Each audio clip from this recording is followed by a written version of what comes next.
So now we're going to be getting into the muscles which actually kind of act on the humerus, or the muscles which actually kind of move what we think about as the arm.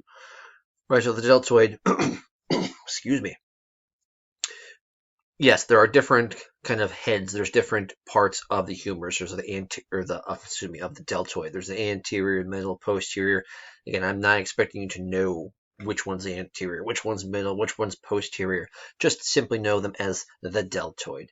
Right, you can see the deltoid as it comes up attaches to the clavicular end or the the acromial end of the clavicle. Here, the acromion process of the scapula right in through here, and it comes down and it inserts on the deltoid tuberosity of the humerus.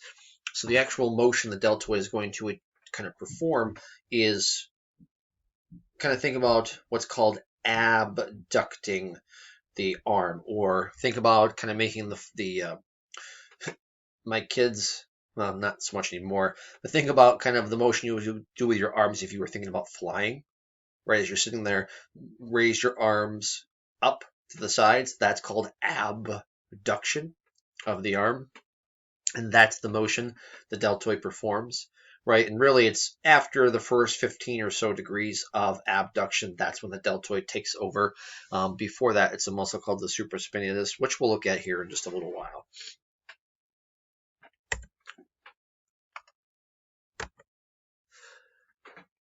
Next, something called latissimus dorsi. Really, this is kind of the people kind of typically call it the swimmer's muscle, right? And the reason why, if you watch swimming, or even if you don't, and you've swam before, right, front crawl or whatever it happens to be, latissimus dorsi. If you think about that motion, if you think about doing that stroke, right, as you bring your head up over, your hand. Let's say if you raise your hand all the way up in the air, right, and as you kind of bring it down in front of you, bring it all the way down and almost kind of take your hand and reach into your back pocket. Or just think about swimming in the water. Do that motion that everybody would do when you think about swimming. That's the function of the latissimus dorsi. All right, this is definitely a motion. I would definitely pull up a video. The Wiley Plus is a great resource, right? Because this is going to do internal rotation of the humerus, as well as flexion of the humerus, as well as adduction of the humerus. So it does a pretty sizable number of functions. All right.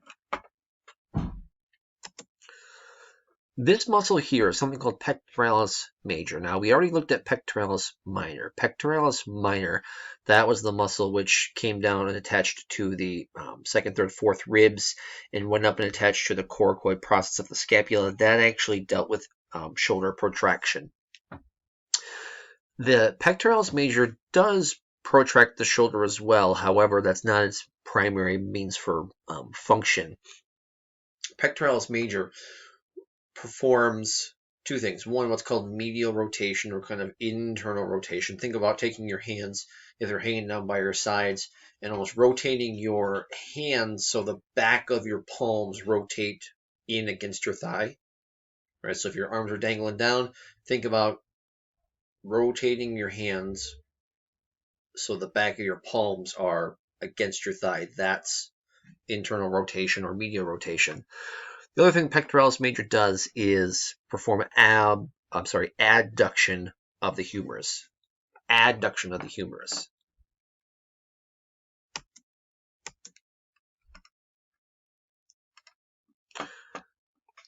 This muscle here, again, this is going to act on the humerus, but we can see it best from a posterior view, right? From looking at it from the back of the shoulder. This is something called teres major. Teres major, right in through here. Now, teres major, there's teres major and there's teres minor. Teres minor is a part of the rotator cuff muscles. Teres major is not. All right, so that we're going to look at what are called the sits muscles.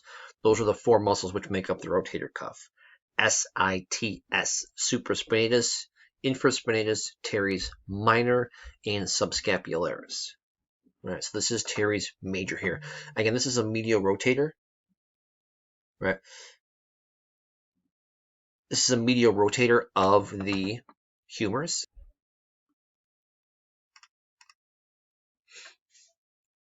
So the first rotator cuff muscle we're actually going to be getting into is the subscapularis, right? And as I had mentioned, the uh, the um, um, the rotator cuff muscles are the sits muscles, SITS, right? Subscapularis, and again, there's subscapularis and supraspinatus. Both begin with an S. It doesn't matter which the order is at all. It's just the sits muscles. So subscapularis, infraspinatus, teres minor, and supraspinatus. Here is subscapularis, and you can see it inserts on the subscapular fossa. On the scapula, that's kind of that inside portion. The image here, right, we're looking at the front side. So here's the chest, right, here's the front part of the shoulder. If you were to kind of abduct your arm or lift your arm up off to the side and kind of push into the back part of your armpit, that's actually the subscapularis muscle you'd be pushing into. This muscle is a medial rotator of the humerus. So imagine if you were to take your arm and kind of bend your hand in towards your body, or let's imagine if you were think of a makeshift fan. If you were hot and you had a fan in your hand, you were kind of fanning yourself. That motion is if you were bringing the hand down to fan yourself. That's medial rotation. And you can see it comes all the way up here and it inserts on the lesser tubercle of the humerus, on the lesser tubercle, and again performs medial rotation. Next is the infraspinatus. Infraspinatus is going to attach through the infraspinous fossa on the scapula. Remember, there's structure here. That was called the spine of the scapula, the scapular spine. So the infraspinatus, is just beneath or inferior to that of the spine. So the infraspinous fossa, right here is where it attaches to, and it extends laterally and goes out and inserts onto what's called the greater tubercle of the humerus. Remember that big bump kind of on the outside portion of the humerus? This is going to perform external or lateral rotation of the humerus.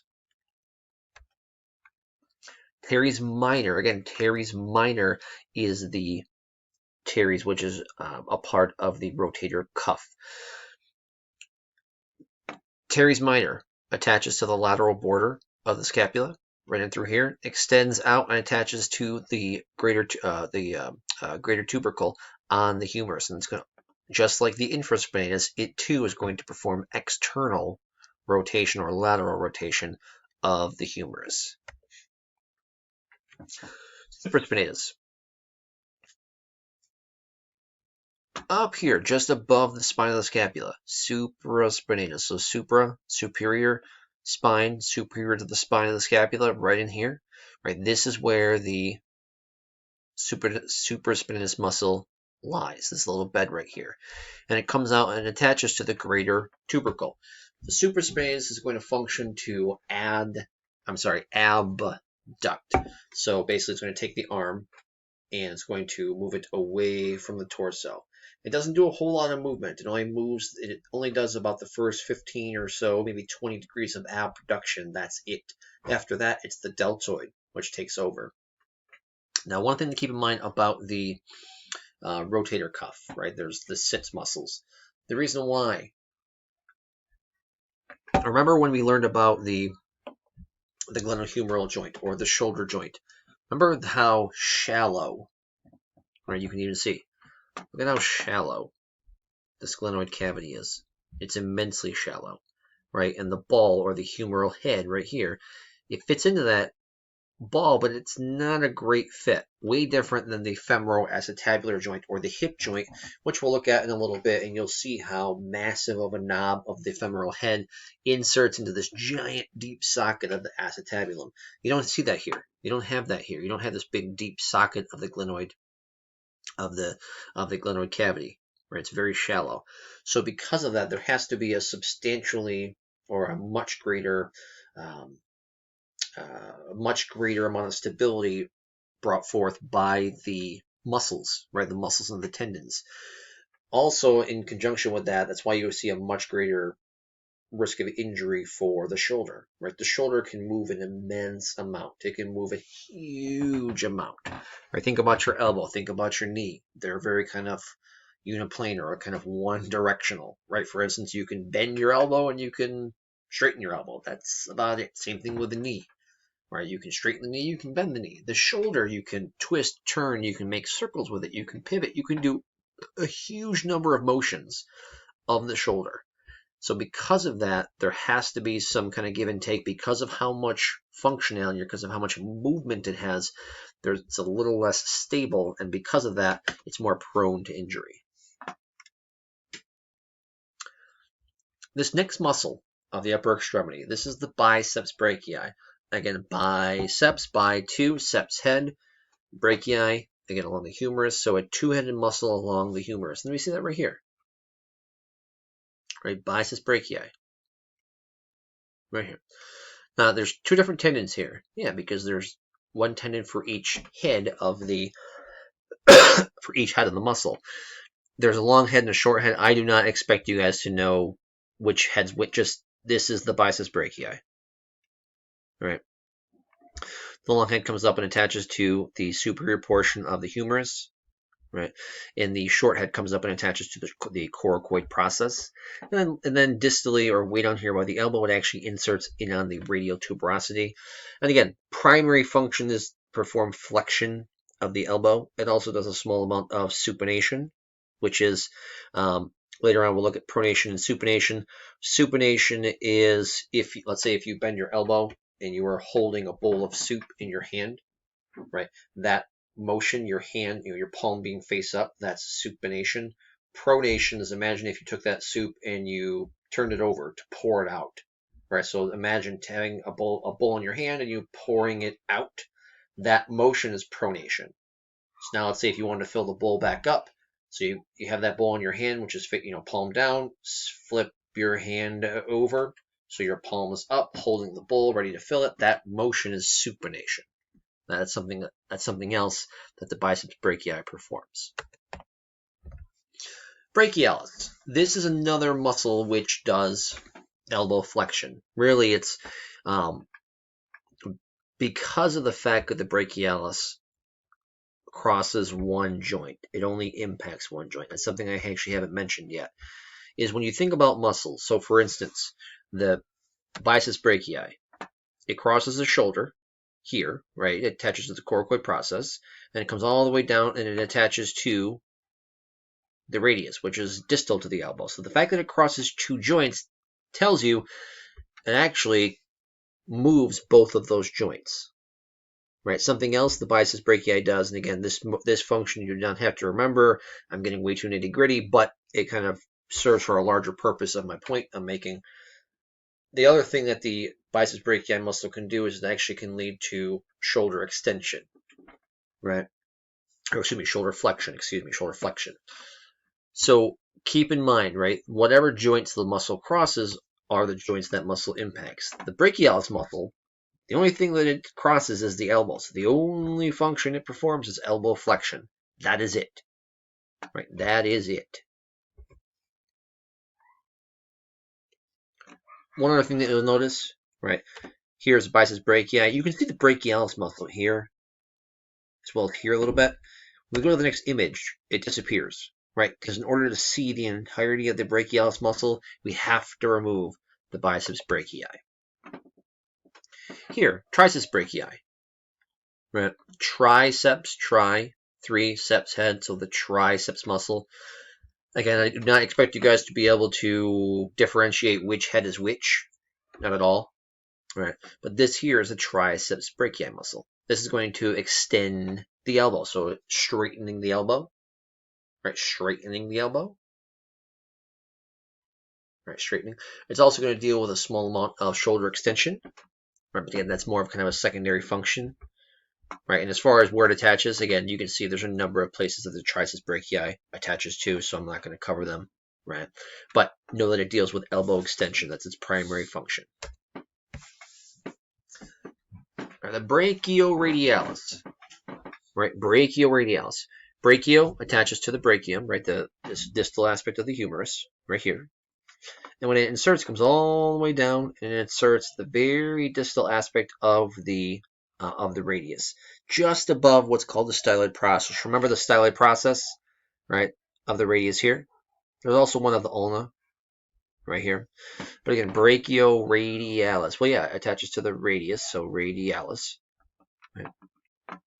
Think about it. This is going to help. This is going to help with a small amount of elbow flexion. Now you might think, well, why is it? The fact that from the distal aspect of the humerus all the way down to the radius, that's a huge amount of motion. Absolutely. Another thing, there's does further help to stabilize the wrist. A little bit later on, we'll look at some of the muscles which do help stabilize the wrist. But that's part of where, remember, right here at the radius, right? This is where, for instance, here, this entire area, this is where the carpals, or those wrist bones, this is where they begin, right in through here. Something called flexor digitorum, right? We're looking at the front aspect or the anterior aspect of the forearm here, right? It's commonly called the anterior compartment or the flexor compartment, right in here. And when you look, you can see these tendons go out into each individual finger, into the second, third, fourth, and fifth digit. You don't see it go into the thumb, right? The thumb has its own separate set of muscles called the pollicis muscles. Right? We're actually not going to cover any of those, but the thumb does a huge amount of functions, right? Something called opposition, right? Taking your thumb and touching it to each individual finger, right? So taking your thumb, touching it to your index, touching it to your middle, ring, pinky, right? We're the only thing walking on this planet that can do that, right? So that's our big claim to fame, right? That's the only thing physically that we are able to do that nothing else can do, right? That's called opposition. But part of that is because of the specialty of the thumb. So that's why it has a number of its own muscles. So again, we see the flexor digitorum does not go and attach to the thumb muscle. The flexor digitorum, this is what's going to cause you to make a fist, right? There are many muscles which are going to play into closing or flexing of your fingers. Absolutely, right? We're just going to look at a couple of them, right? The one really the primary means of this one is flexor digitorum. This muscle here, something called pronator teres. This is the muscle. This is what I talk about. Let's say if you have your arm out straight or whatever, you're just imagine holding a bowl of soup in one hand. Right? Grab a hold of that bowl and then flip it over to pour it out. That motion that you're doing is pronation. Right? You're pouring out the soup. That's pronation. Pronation. Now, one of the things I forgot to mention, the flexor compartment, right? So flexor digitorum, even pronator teres, there's a number of different flexor muscles that we're not going to cover. But this entire flexor compartment comes up and attaches to what's called the medial epicondyle. Remember that the inside portion of the elbow, that kind of big bump, that big bony bump that sticks out, that's the medial epicondyle. The flexor compartment attaches to that, which kind of makes sense if you kind of compare the size of the medial epicondyle of the humerus to that of the lateral epicondyle. The medial epicondyle is substantially bigger. Remember how I mentioned one of the things, the main driving force behind the thickening of bone, or the growth of bone, is applying force to that bone. How often do you ever extend your fingers or think of it? Think about making a fist, or think about carrying something, or think about typing something, or think about holding anything in your hand. All of that is driven by your flexor compartment, by the muscles of the anterior compartment. So there's always that kind of constant pulling on the medial epicondyle, hence the reason why it gets pronounced and elongated like it does. The lateral epicondyle, the outside portion of the elbow, you can feel it. There's a small bump there, but it's just that. It's very small. Because think of it, there's not very often, right? If you make a fist, when does anything ever actually oppose you opening that fist? Right? Never. Unless someone's actually physically trying to hold your fist closed. Nothing ever opposes that. So there's really not usually a great deal of force applied to that lateral epicondyle. Certain activities, right? For instance, lateral epicondylitis, or irritation of that lateral epicondyle. If you have ever heard of like tennis elbow, that's lateral epicondylitis. Right? Kind of think of like a backhand motion. even if you don't play tennis, ping pong, whatever. If you think about that motion of a backhand, well, that's where you have the weight of a racket while you're trying to extend the wrist. So therefore, that's where you kind of develop some possible irritation of the lateral epicondyle. The medial epicondyle, such as in like golfer's elbow, right, or medial epicondylitis. With golf, your trailing hand, as you kind of bring the club down, as you kind of roll the wrist over, as you roll it over, you kind of cause a flexing or pronation of the wrist, and that's where it can irritate the medial epicondyle. Here, right, just as I mentioned the extensor, or as I just mentioned the medial epicondyle, that's where the flexor compartment attaches to. This is the posterior aspect. This is the back, right? Down here is the back of the hand. Right here is the back of the forearm. Right? This is the posterior compartment or the extensor compartment. Extensor digitorum comes out and we see it attaches to digits 5, 4, 3, and 2. We don't see it come out and attach to the thumb. Right here we can actually see the tendon of extensor pollicis. Again, we're not going to cover that. But remember, the digitorums, whether it's flexor or extensor, only attaches to digits 2, 3, 4, and 5. As it comes up, this attaches to the lateral epicondyle. Right here. And again, that's what would be irritated if somebody had, again, tennis elbow or lateral epicondylitis, for instance.